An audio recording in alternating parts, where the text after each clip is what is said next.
한 절씩 나눠 읽고 마지막 절 20절은 같이 읽겠습니다. 제가 먼저 읽겠습니다. 그리스도께서 죽은 자 가운데서 다시 살아나셨다 전파되었거늘 너희 중에 어떤 사람들은 어찌하여 죽은 자 가운데서 부활이 없다 하느냐. 만일 죽은 자의 부활이 없으면 그리스도도 다시 살아나지 못하셨으리라. 그리스도께서 만일 다시 살아나지 못하셨으면 우리가 전파하는 것도 헛것이요 또 너희 믿음도 헛것이며 또 우리가 하나님의 거짓 증인으로 발견되니 우리가 하나님이 그리스도를 다시 살리셨다고 증언하였으리라. 만일 죽은 자가 다시 살아나는 일이 없으면 하나님이 그리스도를 다시 살리지 아니하셨으리라. 만일 죽은 자가 다시 살아나는 일이 없으면 그리스도도 다시 살아나신 일이 없었을 터이요. 그리스도께서 다시 살아나는 일이 없으면 너희의 믿음도 헛되고 너희가 여전히 죄 가운데 있을 것이요. 또한 그리스도 안에서 잠자는 자도 망하였으리니 만일 그리스도 안에서 우리가 바라는 것이 다만 이 세상의 삶뿐이면 모든 사람 가운데 우리가 더욱 불쌍한 함께 읽겠습니다. 그러나 이제 그리스도께서 죽은 자 가운데서 다시 살아나사 잠자는 자들의 첫 열매가 되셨다. 아멘.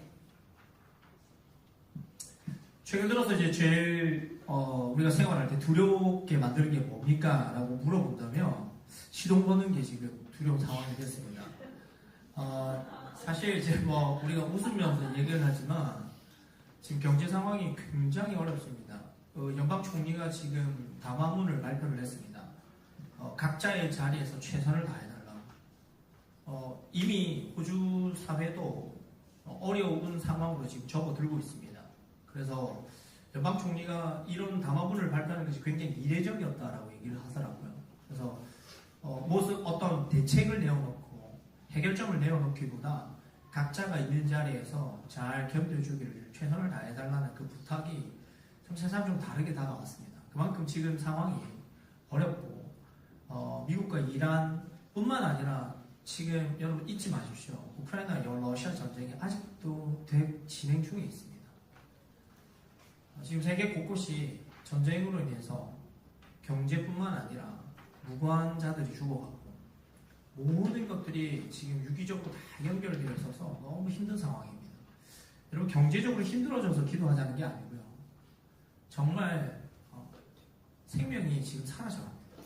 여러분 깨어서 기도해 주시고 또 생각날 때마다 누군가의 아빠, 누군가의 자녀들이 아무런 의미 없이 아무런 잘못도 없는데 이 전쟁의 희생자가 되는 것은 참 슬픈 일입니다. 같이 깨어서 기도해 주셨으면 좋겠습니다. 우리가 차를 타고 이동을 할 때 두 가지를 먼저 점검합니다. 첫 번째, 기름이 있느냐. 그렇죠? 시동을 거는데 기름이 없으면 안 되죠. 두 번째, 어디로 갈 거냐. 방향과 이 동력이 있느냐, 기름이 있느냐, 이 두 가지를 점검하는 게 가장 기본적인 순서가 아닐까 생각을 합니다. 길을 몰라도 문제이고요. 연료가 없어도 문제입니다. 연료는 가득 있는데 어디로 가야 될지 모른다. 갈 수가 없죠. 길은 아는데 연료가 없어요. 갈 수가 없는 거죠. 그래서 이 동력이 되는 원동력과 방향성은 이 두 가지는 참 중요한 부분입니다.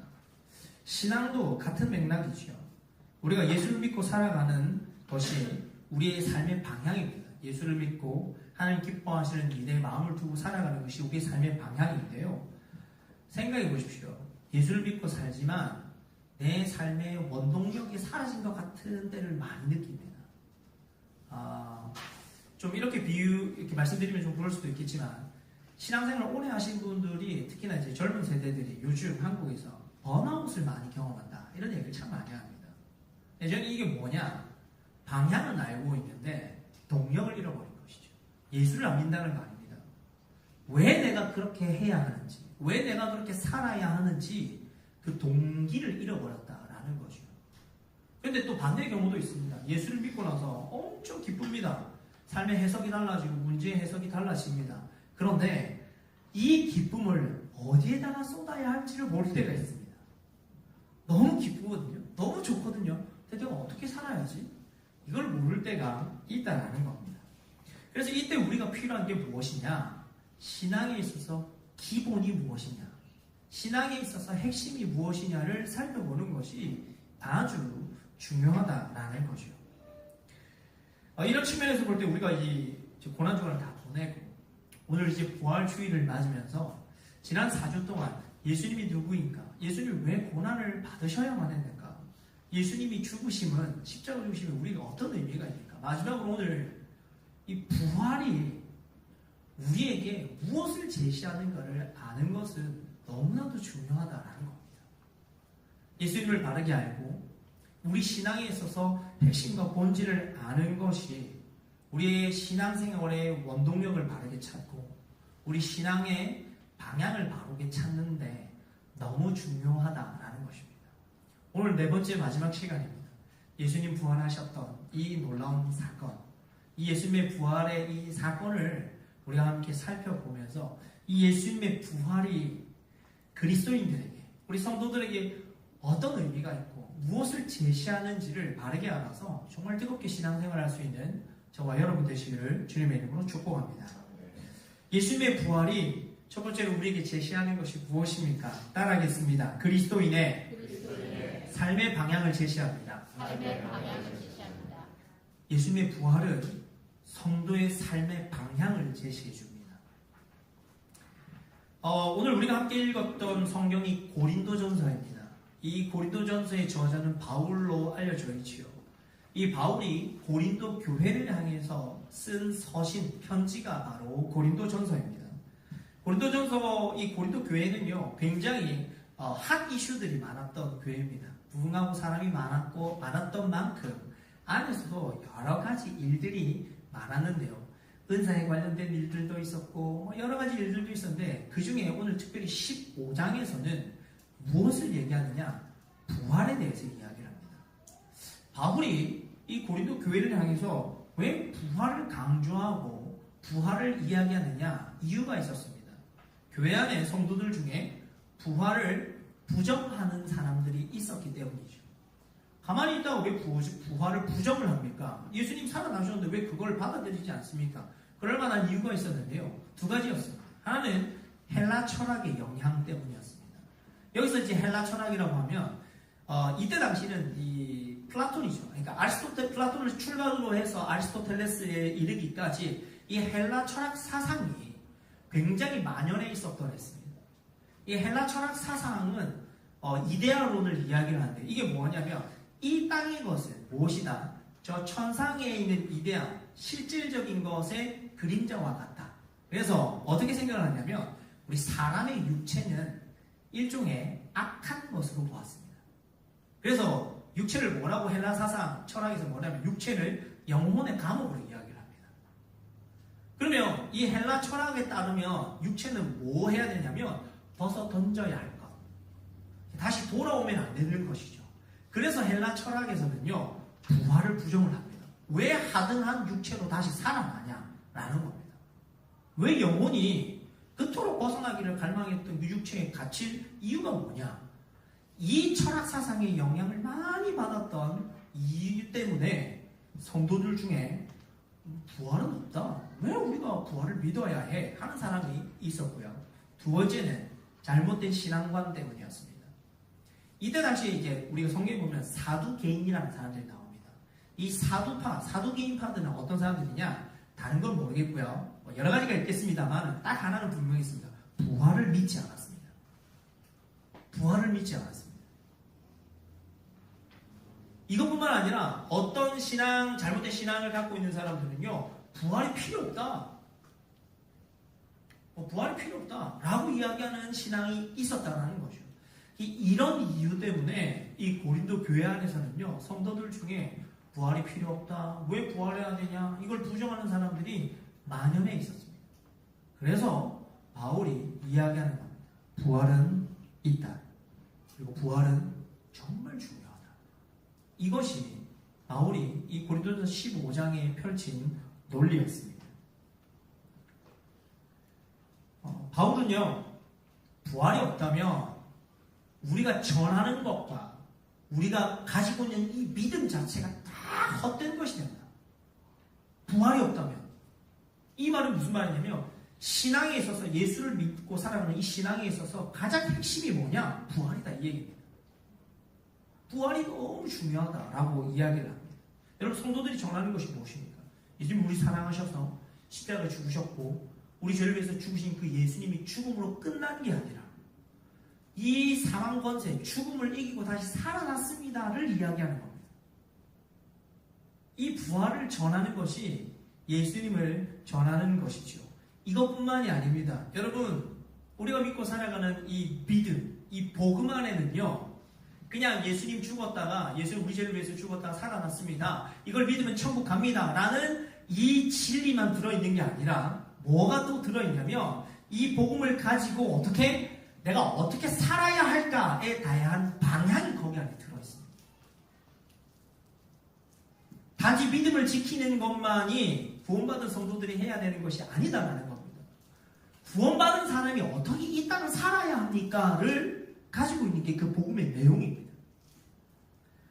그래서 이 구원받은 자로서 어떻게 살아야 하는지에 대해서 미가서 6장 8절은 이렇게 말합니다. 사람아, 주께서 선한 것이 무엇임을 내게 보이셨나니 여호와께서 내게 구하시는 것은 오직 정의를 행하며 인자를 사랑하며 겸손하게 내 하나님과 함께 행하는 것이 아니냐.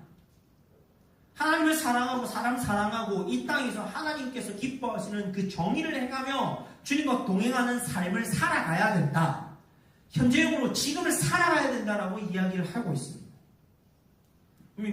이 미가서에서 말하는 하나님 기뻐하시는 정의가 무엇입니까? 하나님과 행하며 살아가는 게 무엇입니까? 야고보서 1장 27절은 이렇게 말합니다. 하나님 아버지 앞에서 정결하고 더러움이 없는 경건은 곧 고아와 과부를 그 환난 중에 돌보고 또 자기를 지켜 세속에 물들지 아니하는 그것입니다. 여러분, 신앙생활은 내 믿음 하나만 지키는 게 신앙생활이 아닙니다. 뭘 해야 된다고요? 이 땅을 함께 살아가는 그 사람들을 돌아보는 거예요. 예수 믿는 사람들, 우리 성도들뿐만 아니라 이 땅을 발딛고 살아가는 그들을 돌아보는 것이 우리의 할 일이다라고 말하고 있다는 거예요. 여러분들 잘 구분하셔야 되겠습니다. 여러분, 성경이 제시하는 이 선행은 윤리 도덕적으로 얘기하는 자기 유익을 위해서 또는 자기 만족과 공공의 유익 또는 사회적 이념을 실현하기 위한 것이 아닙니다. 성경이 말하는 선행은 무엇이냐면 다름이 아니라 우리의 선행을 통해서 다른 이들이 천국을 맛보게 하는 목적이 있습니다. 그냥 나 좋고 사회 정의 실현 여러분 그런 게 아니고요. 성경이 말하는 선행, 하나님 기뻐하시는 그 일의 목적이 뭐냐? 우리의 삶을 통해 다른 이들이 천국을 맛보게 하는 겁니다. 이 성령이 충만했다. 예수님이 승천하시고 나서 성도들이 성령 충만한 거, 처음 성령을 받고 이제 성령 충만한 가운데 천국을 맛보게 하는 장면이 사도행전에 딱 기록되어 있습니다. 어떻게 기록하고 있냐면 사도행전 4장 32절에 믿는 무리가 한 마음과 한 뜻이 되어 모든 물건을 서로 통용하고 자기 재물을 조금이라도 자기 것이라 하는 이가 하나도 없더라. 자기 것을 흘려보내고 서로의 결핍을 보고 채워주는 것을 기뻐하는데 그 어느 누구도 이 기쁨에 뒤로 물러나서 저건 네가 할 일이야 라고 하는 것이 없이요 모두가 다 이 일에 동참하고 있었다는 겁니다. 왜 이렇게 살았을까요? 왜 이렇게 살았을까요? 그냥 성령 충만하면 이럴까요? 아니요, 그게 아니라 예수님의 부활을 정확하게 알고 있었기 때문에 그렇습니다. 여러분, 부활의 소망을 안다라고 하는 것은 무슨 의미냐면 이 땅에 살아가는 내 눈앞에 펼쳐진 내가 지금 겪고 있는 모든 것들이 이 땅의 것들이 다 전부가 아니다. 이 땅이 끝이 아니다라는 것을 알고 있다는 얘기입니다. 이게 무슨 의미일까요? 이 땅에 목매어 살아가지 않는다는 얘기입니다. 다시 말하면 우리가 그렇게 들었던 청지기의 삶을 산다는 얘기죠. 하나님께로부터 받은 것을 얼마든지 흘려보낼 수 있다. 예수님을 믿기 때문에 믿음의 여유를 가질 수 있게 되었다라는 것입니다. 그래서 이것을 깨달은 자들, 이것을 믿는 성도들에게 요한 사도가 요한 1서 3장에 이렇게 권면합니다. 누가 이 세상의 재물을 가지고 형제의 궁핍함을 보고도 도와줄 마음을 닫으면 하나님의 사랑에 어찌 그 속에 거하겠느냐. 자녀들아, 우리가 말과 혀로만 사랑하지 말고 행함과 진실함으로 하자. 말로만 생각으로만 하지 말고 가진 것을 나누고 돌아보며 그렇게 살자. 그렇게 할 때 하나님의 사랑이 거기 나타난다 라고 말하는 것입니다. 과거 김동호 목사님께서 은퇴하셨습니다만 쓰신 그 청부론이라는 책이 있습니다. 그때 당시에 이제 책이 출간되고 나서 기독교인들 사이에서 많은 논쟁이 있었습니다. 저 청부론이 뭐냐? 믿는 사람은 물질을 많이 가지고 있어야 하고 이것을 잘 사용해야 한다. 그래서 여기에 대한 반감들이 막 일어납니다. 여기서 뭐가 나오냐면 청빈론이 나옵니다. 예수 믿는 사람이 무슨 물질을 그렇게 많이 가져야 될 필요가 있느냐? 아니다. 청렴해야 된다. 이렇게 얘기를 했죠. 그래서 청부론이냐 청빈론이냐 서로 막 논쟁을 엄청 했던 기억이 납니다. 여러분 근데 저는요. 청부론이 맞냐 청빈론이 맞냐 이거 잘 모르겠습니다만은 한 가지 분명한 건 있습니다. 무엇이냐면 시간이 되었든 마음이 되었든 물질이 되었든 체력이 되었든 어떤 것이 되었든지 간에 하나님이 기뻐하시는 곳에 우리가 그것을 쓸 수 있어야 한다는 것. 우리가 가진 것에 사용하는 그 목적과 방향을 잃지 않고 늘 하나님 기뻐하시는 곳에 마음을 두고 사용해야 된다는 것이죠. 여러분, 사실 많이 가졌냐 적게 가졌냐는 그렇게 중요한 게 아닙니다. 어떤 의미에서 이런 말씀을 드리냐면 하나님 기뻐하시는 일에 내 마음을 두지 않았을 때는요. 아무리 많이 가져도 빌 게이츠급이 되어도 드릴 게 하나도 없습니다. 왜냐하면 하나님 기뻐하시는 일에 내 마음이 내 방향이 향하고 있지 않기 때문에 그렇습니다. 반대로 내 마음속에 하나님 기뻐하시는 그곳에 내 눈과 마음이 머물러 있을 때, 내 믿음이 있을 때는 어떻게 되냐면 아무리 적게 가져도 드릴 것이 있습니다. 이 믿음이 너무 중요합니다. 우리가 시간과 물질과 체력을 사용하며 주변을 돌아보고 지역사회를 돌아보아야 하는 이유가 무엇입니까? 우리가 많이 가져서요? 여유 있어서요? 아니요, 그게 아닙니다. 우리에게는 우리의 삶을 통해서 사람들에게 천국을 느끼게 해주어야 할 사명이 있기 때문에 그렇습니다. 우리가 흘려보냄과 우리의 선행을 통해서 천국을 맛보게 해줘야 되거든요. 이게 우리의 삶이기 때문에 그렇습니다. 우리는 이미 이 땅의 모든 것들이 전부가 아니라는 것을 알고 있는 사람들입니다. 그래서 이 믿음의 여유를 흘려보내야 하는 것이죠. 여러분 오해가 없으시길 바랍니다. 여러분 천국은 물질로 임하게 하는 게 아닙니다. 천국은 물질이 있을 때 맛보여주는 게 아닙니다. 물질로만 하는 게 아닙니다. 여러분 우리가 살아가는 지금 이 시대는 곳곳에서 극한의 외로움과 극한의 고통을 부르짖는 자들이 참 많습니다. 사람들은 많은데 내 주변에 있는 사람이 없어서 고통스러워하고 바쁘게 살아가는데 내 자녀를 돌아보지 못해서 고통스러워하는 부모들이 있고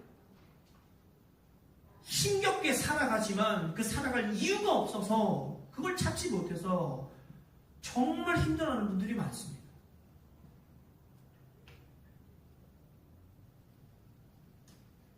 여러분 그들에게 연락해서 차 한잔하면서 물어볼 수 있지 않습니까? 요즘 잘 지내요? 요즘 괜찮으세요? 아이들 키우느라 수고 많으시죠? 애들은 어떻게 잘 지냅니까? 여러분 이 한마디가 그들에게 천국을 맛보게 하는 겁니다. 이 땅에 나 혼자 사는 줄 알았는데 나만 이렇게 정말 눈코 뜰 새 없이 살아가고 나 혼자 어떻게 해야 될지 몰라서 살아가는 줄 알았는데 그런 나에게 당신 괜찮냐고 물어보고 자녀는 어떠냐고 물어보는 그 한마디가 그 외로움에서 벗어나게 하는 겁니다. 그 슬픔에서 벗어나게 하는 것이죠.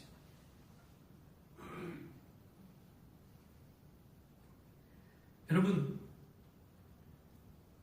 우리 주변에 천국을 맛보게 해주어야 될 사람들이 많습니다. 그 천국을 건네며 살아가는 것이 우리의 삶입니다. 우리는 이미 부활을 알고 이 땅의 것이 천국이 아니라는 걸 알기 때문에 얼마든지 그렇게 살 수 있습니다. 이 부활 가운데 우리가 어떻게 살아야 할지를 방향을 명확하게 발견하고 정말 이 성도로서의 삶을 이 부활신앙을 가지고 멋지게 살아가는 저와 여러분 되시기를 주님의 이름으로 축복합니다. 두 번째로 예수님의 부활이 우리에게 무엇을 제시해 줍니까? 예수님의 부활은 이 땅을 다시 살아갈 힘을 줍니다. 우리에게 이 땅을 다시 살아갈 힘을 줍니다. 본문 20절에 바울이 이렇게 말합니다. 그러나 이제 그리스도께서 죽은 자 가운데서 다시 살아나서 잠자는 자들의 첫 열매가 되셨도다. 자, 부활을 막 부정하고 부활을 필요 없다라고 얘기하는 이런 사람들에게 바울이 명확하게 얘기합니다. 예수님 다시 살아나셨다. 예수님은 진짜 부활하셨다라고 말합니다. 자, 여기서 다시 살아났다라는 말은 오늘 너무 기본적인 얘기를 듣는 것 같아서 왜 저런 얘기를 할까라고 생각하시는데, 여러분, 다시 살아났다는 말이 무슨 말입니까? 말 그대로 몸이 다시 살아난 겁니다. 몸이 다시 살아난 거죠. 자, 예수님이 육체가 다시 살아났을 때, 제가 아까 아이들 설교를 하면서 얘기를 드렸지 않습니까? 예수님이 제자들과 같이 밥을 먹고 제자들과 이야기를 하고, 자기가 못 봤다고 해서 안 믿는 도마에게 가서 손에 있는 못자국과 창자국으로 만져보라고 얘기까지 했습니다. 자, 이게 무슨 말이냐면 예수님이 몸을 가지고 살아났다는 것을 증거하는 증명입니다. 사실이지요. 그래서 이 예수님이 마지막 사도행전에 부활 이후에 40일 동안 이 땅에 계시다가 사도행전에서 이제 승천을 하시는 장면이 나옵니다. 자, 이 부활하신 예수님이 승천하실 때 성경은 몸이 변형되어서 하늘로 올라가십니다. 자, 예수님이 영혼이 올라간 게 아니라 몸을 가지고 부활하신 예수님이 하늘로 올라가시면서 변형되시면서 하늘로 그대로 올라가셨죠. 그래서 부활을 얘기할 때 가장 롤모델, 우리의 지표는 뭐냐? 예수님의 부활입니다. 그래서 부활은 몸이 사는 걸 말합니다. 부활한 예수님이 승천하셨습니다. 이게 무슨 말이냐? 우리가 천국 갈 때 그렇게 된다는 얘기입니다. 지금은 아멘 하셨는데요. 제가 성도들과 설교 공부를 하고 양육반을 하고 이렇게 말씀을 가르칠 때 질문을 했는데요. 제가 거짓말 안 하고 90% 이상이 그 90%에는 교회를 오랫동안 다니셨던 분들이 거의 대부분입니다. 90%가 뭐라고 하냐면 제가 질문합니다. 자, 우리가 죽었을 때 천국 가면 몸이 갑니까? 영혼이 갑니까? 전부 다 영혼이 간다고 얘기합니다. 누가? 90%가요. 제가 다시 묻습니다. 그럼 영혼이 갑니까? 몸이 갑니까? 그럼 그때부터 이제 다시 주변을 살펴보시라. 어디에 더 퍼센테이지가 많은가?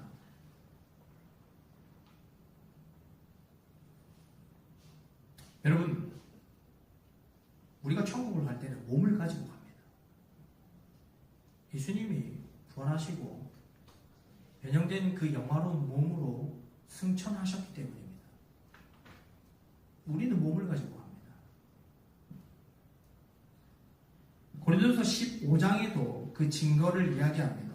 죽은 자의 부활도 그와 같으니 썩을 것으로 심고 썩지 아니할 것으로 다시 살아나며 욕된 것으로 심고 영광스러운 것으로 다시 살아나며 약한 것으로 심고 강한 것으로 다시 살아나며 육의 몸으로 심고 신령한 몸으로 다시 살아나나니 육의 몸이 있은즉 또 영의 몸이 있느니라. 여러분, 이것뿐만 아니죠. 성경이 이 얘기만 하는 거 아닙니다. 우리 예배 시작하면서 뭐 했습니까? 사도신경 했습니다. 자, 사도신경 마지막에 우리가 뭐라고 고백합니까? 마지막 부분, 나는 성령을 믿으며 그 다음에 어떻게 합니까? 거룩한 공교회와 성도의 교제와 죄를 용서받는 것과 몸이 다시 사는 것과 영생을 믿습니다. 우리는 수없이 믿음으로 고백합니다. 근데요, 물어보면 다르게 대답합니다. 우리가 저 천국 갈 때 어떻게 갑니까? 영원히 간다고 얘기합니다. 아니요. 성경과 우리 신앙의 고백은 다릅니다. 명확하게 살아난 우리의 몸을 가지고 천국에 간다라고 말합니다. 그래서 예수님 부활과 승천은 예수님이 오시는 그 마지막 때가 되면은 우리가 어떻게 되는지를 정확하게 보여주는 지표입니다. 우리가 그렇게 되는 거야. 간혹 우리가 살아난 몸을 가지고 천국에 간다고 하니까 이 짧은 다리로 또 천국에서 살아야 되나? 이 곱슬머리를 다시 갖고 살아야 되나? 고민하시는데요. 성경은 우리 몸이 그대로가 아니라 영화로운 것으로 변화돼요. 저 천국에는 우리가 상상하는 이상인 것입니다. 바울은 실제로 몸을 가지고 살아나신 것이 부활이다. 그런데요, 여기서 끝나지 않습니다. 예수님이 경험하신 그 부활, 예수님이 보여주신 이 부활이 성도들에게도 동일하게 적용된다. 그래서 우리가 말하는 게 예수 부활, 나의 부활입니다. 예수의 승리가 나의 승리라고 말하는 이유가 거기에 있습니다. 근데 우리가 이렇게 부활을 얘기하고 천국을 얘기하다 보면 어떻게 됩니까? 저 먼 미래. 우리 하이스쿨 아이들에게 더 먼 미래겠죠.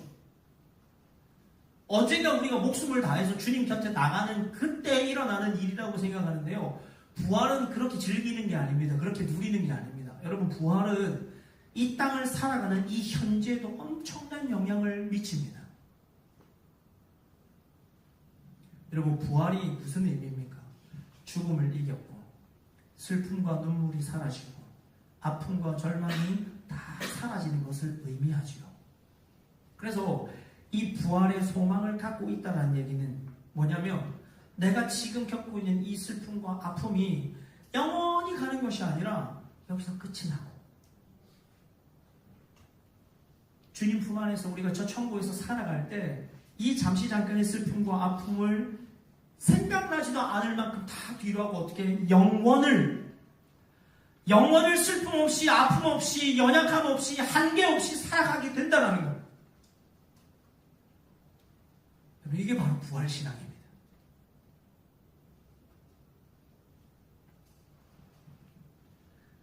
우리가 살다 보면 끝나지 않는 아픔을 고난을 겪을 때가 있습니다. 어떤 분들은 태어날 때부터 이 고난을 안고 평생을 살아가야 하는 분들이 계시고요. 또 어떤 분들은 어느 날 갑자기 나에게 일어난 일인데 이 아픔이 고통 사라지지 않는 거예요. 그러니까 끝이 나지 않는 이 고난을 우리가 경험할 때 우리는 하나님께 늘 질문을 던집니다. 하나님, 저 어떻게 살아야 하나요?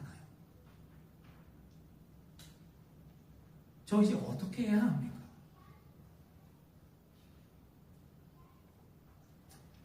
왜 하나님 나에게 그러셨나요? 그래서 끝나지 않는 그 고난 앞에서 우리는 삶의 이유도 잃어버리고 기쁨도 잃어버린 채 살아갈 때가 참 많습니다. 근데 이때마다 우리가 새겨야 할 게 뭐냐면 부활입니다. 지금은 끝나지 않을 것 같았던 이 고난이 끝나고 영원한 기쁨과 온전함이 있다. 이것을 기대하는 마음이 이 신앙이 우리에게 필요하다는 것이죠.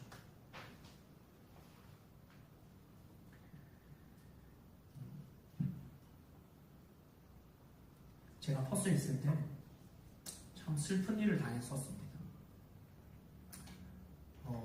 같이 신앙생활 하시던 세 자녀를 두신 집사님 부부가 둘째 아들을 잃는 슬픔을 겪게 됐습니다.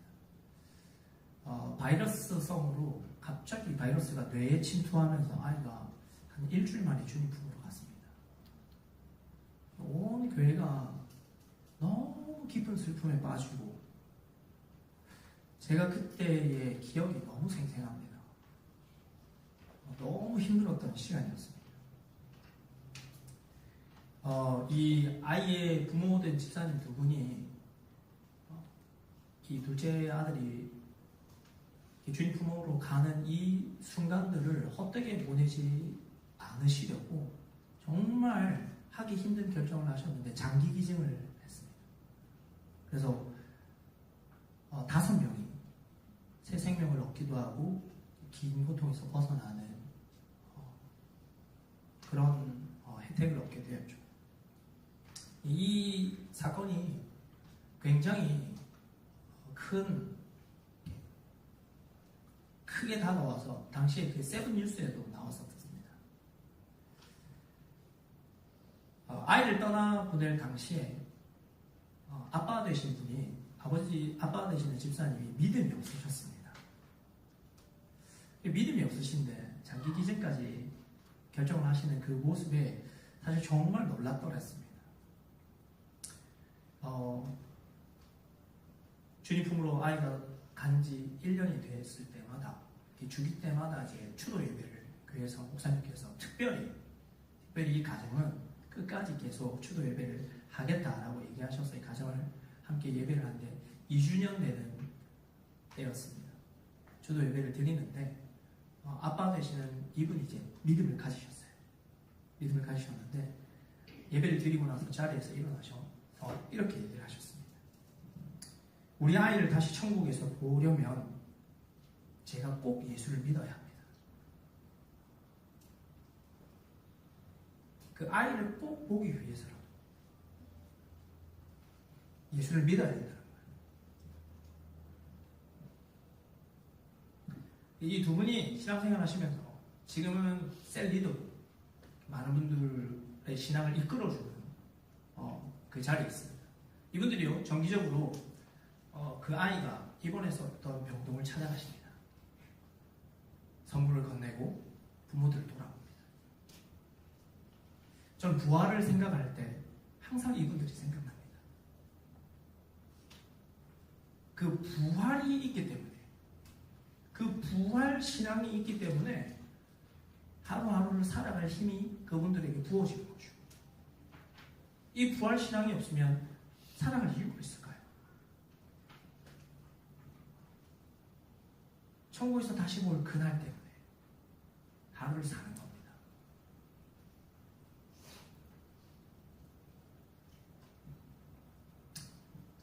때로는 우리가 내 힘으로 또 내 능력으로 벗어날 수 없는 고난이 나를 막 이렇게 우겨쌀 때 있습니다. 나는 더 이상 벗어날 수 없습니다. 나는 어떻게 해야 되나요? 그런데도 우리가 하루하루 살아갈 이유가 있습니다. 계시록 21장은 이렇게 말합니다. 모든 눈물을 그 눈에서 닦아주시니 다시는 사망이 없고 애통하는 것이나 곡하는 것이나 아픈 것이 다시 있지 아니하리니 처음 것들이 다 지나갔습니다. 영원할 것 같은 슬픔과 고통과 아픔이 이 땅에서 끝난다라는 겁니다. 그리고 어떻게 해요? 그 주님 품 안에서 영원히 온전함 속에서 살아가는 겁니다. 마음껏 이야기할 수 있고 마음껏 뛰놀 수 있고 마음껏 노래할 수 있고 들을 수 있고 볼 수 있고 만질 수 있는 모든 한계를 뛰어넘어 원래의 모습으로 돌아가는 거죠. 그렇기 때문에 우리가 이 부활신앙을 가지고 하루를 살아야 합니다. 여러분 혹시나 우리가 겪고 있는 그 일이 끝나지 않아서 너무 암담해서 고통스러우십니까? 여러분 부활신앙 붙으십시오. 이것도 다 지나가고 우리가 주님 품 안에서 정말로 온전해져서 기쁘게 살아갈 그날이 올 것입니다. 이 부활신앙 붙들고 사는 저와 여러분 되시기를 주님의 이름으로 축복합니다. 말씀을 맺습니다. 예수님 부활하셨습니다. 죽음을 이기고 살아나셨습니다. 어둠과 아픔과 슬픔, 외로움, 고독함을 부활로 다 물리치셨습니다. 예수님의 부활이 곧 우리의 부활입니다. 주님이 부활을 통해 모든 것을 이기셨기 때문에 그 승리가 우리의 것입니다. 여러분, 이번 한 주간 사시면서 부활하신 예수님 찬양하십시오. 부활하신 그 주님을 높여드리십시오. 그리고 하나 더요. 나만 천국 누리지 마시고 많은 이들에게 다시 천국 맛보여 주십시오. 제가 너무 감사한 것은 이번 한 주간 동안 우리 성도님들이 보이는 곳과 보이지 않는 곳에서 어떻게 해서든 그 십자가 사랑을 실천하시려는 모습들을 제가 보았습니다. 너무 감사합니다. 그렇게 살아주셔서 너무 고맙습니다. 이제 계속 그렇게 살아갑시다.